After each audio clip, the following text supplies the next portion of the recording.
天気予報を見ていたら、10年に一度の大寒波が来るというよ。氷上走行のチャンスなのでおよそ1年前、ノコギリタイヤを装備したマシン、ブラックセイバーアイススペシャルで氷上走行を検証し、かなり良い感じの走りを実現した。実はもう一つ試したいタイヤがあったのだけど、池が再度凍るのを待っていたら暖かい季節になってしまった。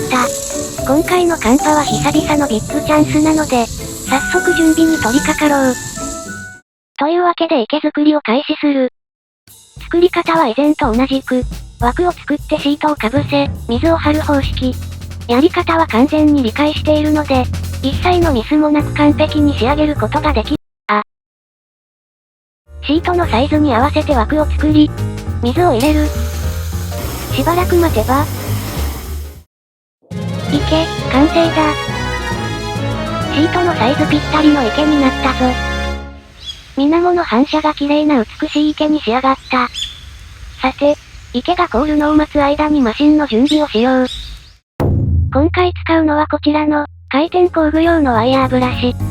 細かいワイヤーが氷に食いつき、素晴らしいグリップを発揮する3段。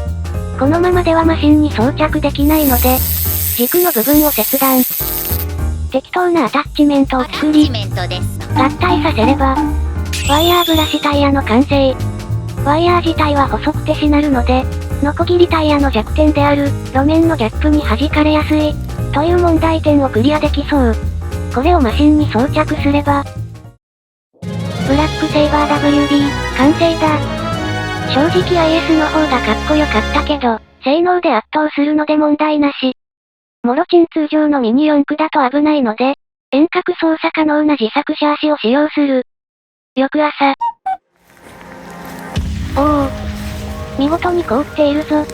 さすがは10年に一度の大寒波。なんか氷の表面が模様みたいになっているな。一気に温度が下がったから？でも風が少なく異物混入がなかったので、前回よりははるかに良いコンディション。凍結の確認はできたので早速走らせてみよう。まずは参考にノーマルタイヤのサイクロンマグナム。ゴー。当たり前だけどノーマルタイヤは滑り散らかしてしまう。簡単にスピンしてしまうけど、超絶シビアなコントロールが可能なら、ドリフトっぽい走行ができそう。続いて1年前に作ったブラックセイバー IS。ゴー。スタートダッシュの勢いがすごい。相変わらずノコギリタイヤのトラクションは優秀で、無理に向きを変えなければスピンもしない。それとノコが氷をかくときに出る、ジッパーみたいな音がとても良い。次は今回の本命。ブラックセイバー WB。ゴー。これは、ノコギリタイヤに比べるとマイルドで、ダイレクト感は劣る。けどそれが逆に操縦のしやすさに繋がっているぞ。かなり急に向きを変えても破綻しない懐の深さ。つまりとても良い。これはあれだ。コースを作って走らせたくなるやつ。というわけで例のごとく木でコースを作ってみた。ここがスタートで時計回りに周回し、それぞれ3周のタイムで比較する。エントリーナンバー1、サイクロンマグナム。酷だけどノーマルタイヤで頑張ってもらおう。ゴー。やはりめっちゃ滑ってまともに走れない。けど今回は風が少なく手が凍えていない。つまり細かい操作を頑張ればもうちょい走れそうなので、一回仕切り直し。全集中でリトライ。ゴー。アクセルをなるべく一定にして、左右モーターの回転差に全神経を集中する作戦。今の動きは良かったぞ。おっと膨らんでしまった。狙ったラインは走れていないけど、かろうじて持ちこたえている。スピンしたけどなんとか立て直した。今のは素晴らしい。最終ラップ突入。ギリギリ走れてるという感じだけど、練習したらめちゃくちゃかっこよく周回できる可能性を感じる。最終コーナー危うかったけど、なんとかゴール。タイムは 36.78 秒。エントリーナンバー2、ブラックセイバー IS。ノコギリタイヤを装備した前回王者。ゴー。安定感のあるスタート。ノーマルタイヤと違って多少ラフに操作しても大丈夫。おや？今ちょっとリアが滑ったな。なぜかさっきより不安定でフラフラしている。自由走行の時は氷にしっかり食いついている感じだったのに。どうなってるんだ？最終ラップ。とりあえず少し速度を落としつつ、慎重にコーナーをこなしていこう。ゴール。タイムは 31.81 秒。よく見たら周りの氷が溶け始めている。これがノコギリのグリップに影響したのか？どんどん次に進まねば。エントリーナンバー3、ブラックセイバー WD。ワイヤーブラシタイヤのポテンシャルに期待。ゴー。こちらも安定したスタート。ノコギリタイヤが不安定になりつつある路面でも、ワイヤーブラシは問題なさそう。自由走行の時と同じく、破綻しない安心感がある。かなり適当に操作しても普通に走れてしまう。あっという間に最終ラップ。最後まで圧倒的な安定走行で、余裕のゴール。タイムは 28.09 秒。そういえばこれも試しておきたかった。エントリーナンバー4、サイクロンマグナムその2。レストンスポンジタイヤで急遽参戦。ゴー。おっと。どうやらスポンジタイヤは滑るみたい。ノーマルタイヤよりほんの少しマシ、といったところか。というわけでスライドさせながら集中して操作していく。スポンジタイヤは水中走行でかなり優秀だったので、氷の上でも有用かと思ったけどそうでもなかった。気温が低いと硬くなってしまうとかあるのかな？最終ラップ突入。だんだん低グリップでの走らせ方が分かってきた気がする。最終コーナーを抜けてゴールハウ。最後滑ったけどゴール。タイムは 35.45 秒。結果はこんな感じ。ノコギリタイヤはコンディションがマッチすれば、もっと速かったと思う。ワイヤーブラシタイヤのゼロ発進をスローで見てみよう。おお。細かい氷の粒が飛んでいるのが見える。スーパースローだとこんな感じ。細かいワイヤーが氷に食いつく、というのは実現できた模様。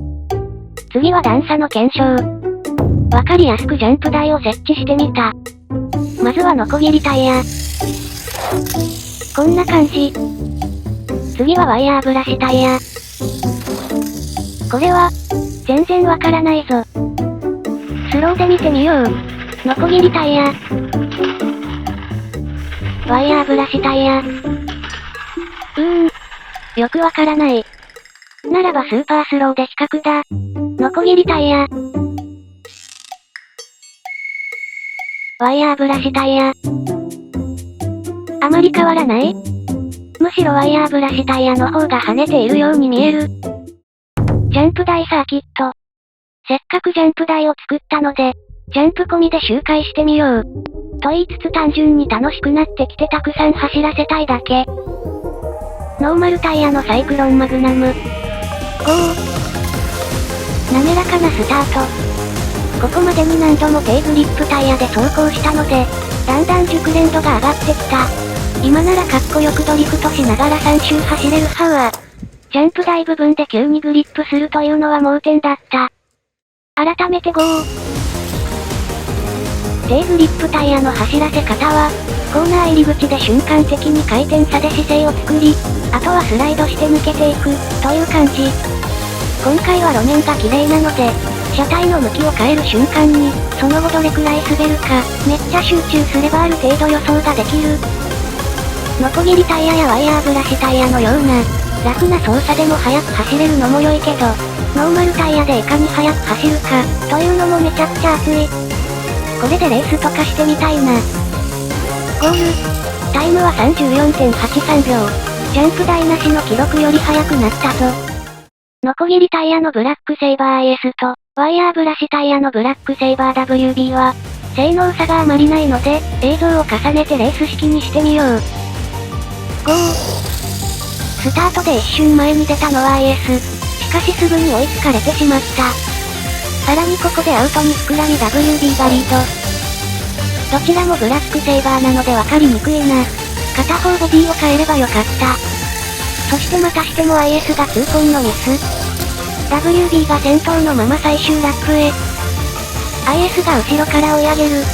最後は WD がトップでゴール。2台とも先のタイムを更新したぞ。今回はワイヤーブラシタイヤで氷上走行に挑戦。狙い通りワイヤーが氷に食いつき、安定性の高い走りを実現できた。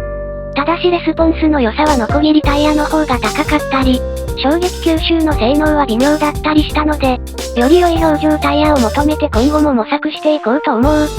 それとノコギリタイヤが不安定になった原因が不明なので、そのあたりも色々試しながら解明していきたい。おまけ。普通のミニ四駆を解き放ってみる。スイッチオン。ゴー。